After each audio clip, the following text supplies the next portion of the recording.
Hello, everyone, and welcome back to Historically Speaking, the podcast where we dive into the stories behind pivotal moments in world history, often the parts that textbooks gloss over in a paragraph or two. I'm your host, Daniel, and today we'll be discussing a deeply complex, often painful subject. Why was the United States of America effectively formed atop the lives and lands of Native Americans? Now, let's be clear right from the start. This is a complicated and sensitive topic. It covers centuries of colonization, war, treaties, betrayals, epidemics, and cultural oppression.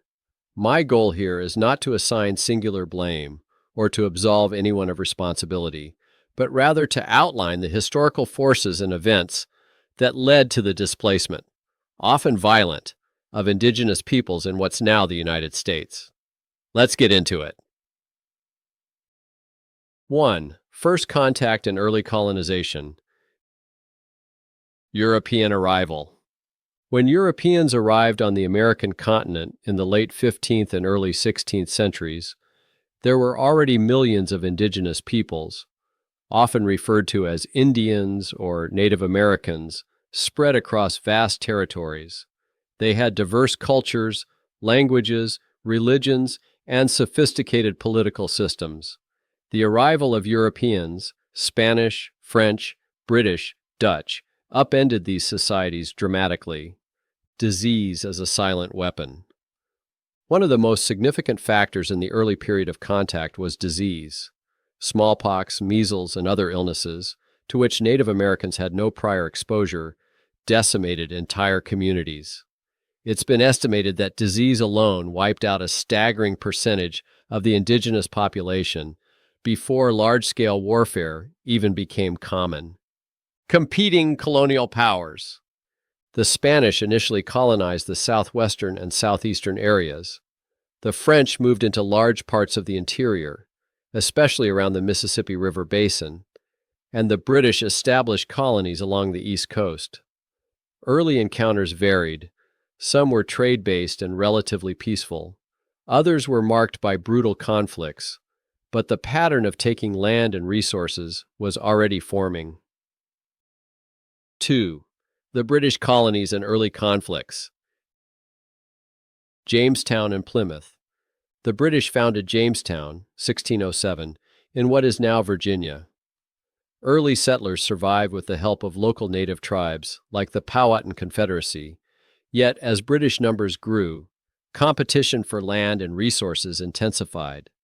Similarly, in Plymouth, 1620, Pilgrims allied with tribes like the Wampanoag to survive, but alliances eventually gave way to disputes over territory.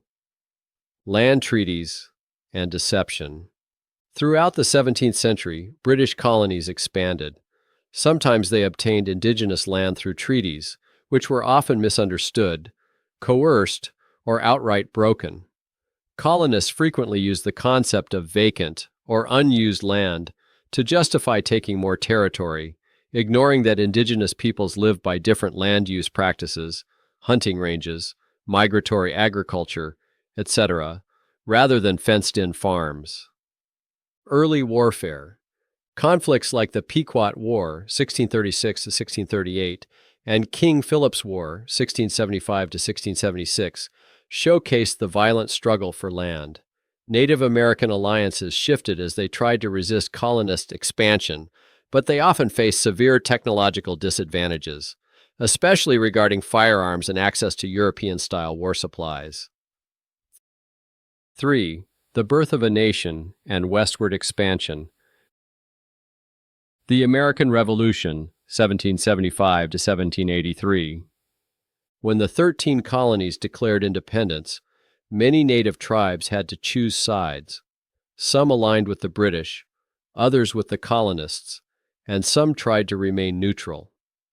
After the United States secured its independence, the new nation adopted many of Britain's expansionist attitudes, continuing to push west. Manifest destiny. By the 19th century, a powerful ideology called manifest destiny took hold. It was the belief that Americans were destined, by God or by virtue of their civilization, to expand across the entire continent. This idea provided a moral and political justification for displacing native populations. Essentially, it promoted the notion that it was the rightful fate of the U.S. to own all the land from the Atlantic to the Pacific. Indian removal policies. One of the most infamous chapters of U.S. history was the Indian Removal Act of 1830 under President Andrew Jackson. This led to the forced relocation of tens of thousands of Native Americans from their homelands in the southeastern U.S. to designated Indian Territory west of the Mississippi, present-day Oklahoma. The most notorious of these forced removals is the Trail of Tears, during which thousands of Cherokee, as well as members of other tribes, died from disease, exposure, and starvation. 4. Wars, reservations, and broken promises. U.S. military campaigns. Throughout the 19th century, the U.S. Army engaged in numerous conflicts with indigenous nations. The Seminole Wars in Florida, the Black Hawk War in the Midwest, and a long series of battles known collectively as the Indian Wars out west. Tribes like the Lakota, Sioux, Cheyenne, Comanche, and Apache fought fiercely to defend their territories. Treaties and reservations. The U.S. government signed hundreds of treaties with various native nations, often guaranteeing them sovereignty and certain lands forever.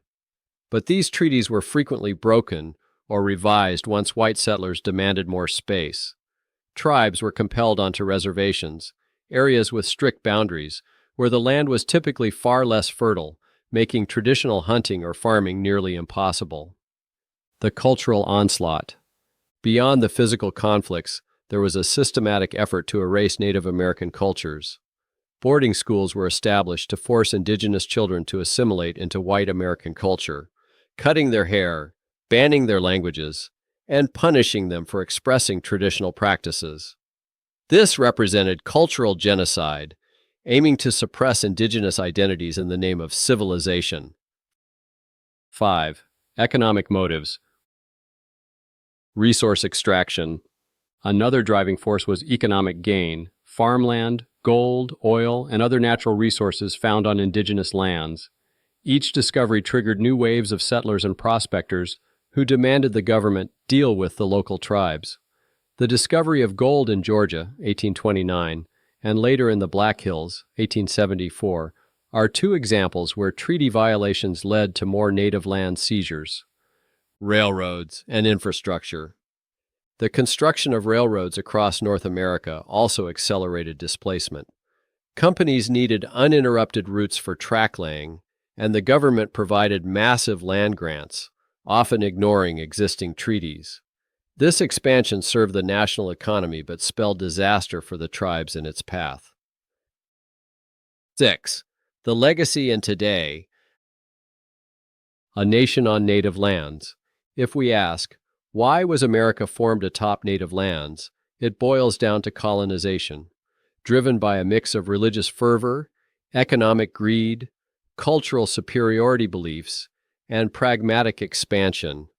The combination of advanced weaponry, European diseases, and political power allowed settlers to dominate the continent, pushing aside indigenous populations. Present-day consequences. Today, many Native American tribes live on reservations, often facing severe economic, social, and health challenges that stem from this history of marginalization. Yet, indigenous communities remain resilient, preserving languages, traditions, and cultural identities. Many are actively fighting for sovereignty, land rights, and better governance. Modern reflections. Increasingly, the U.S. is acknowledging, though some argue not enough, the harm done to indigenous peoples. Some states and cities celebrate Indigenous Peoples Day instead of, or alongside Columbus Day, and many Americans are re-examining their nation's founding myths, understanding that the country's prosperity came at a tragic cost to those who were here first. Conclusion. The statement that America was built on the bodies, or the graves, of Native Americans reflects a harsh historical reality, that the United States' expansion and development depended on taking land and resources from the continent's original inhabitants.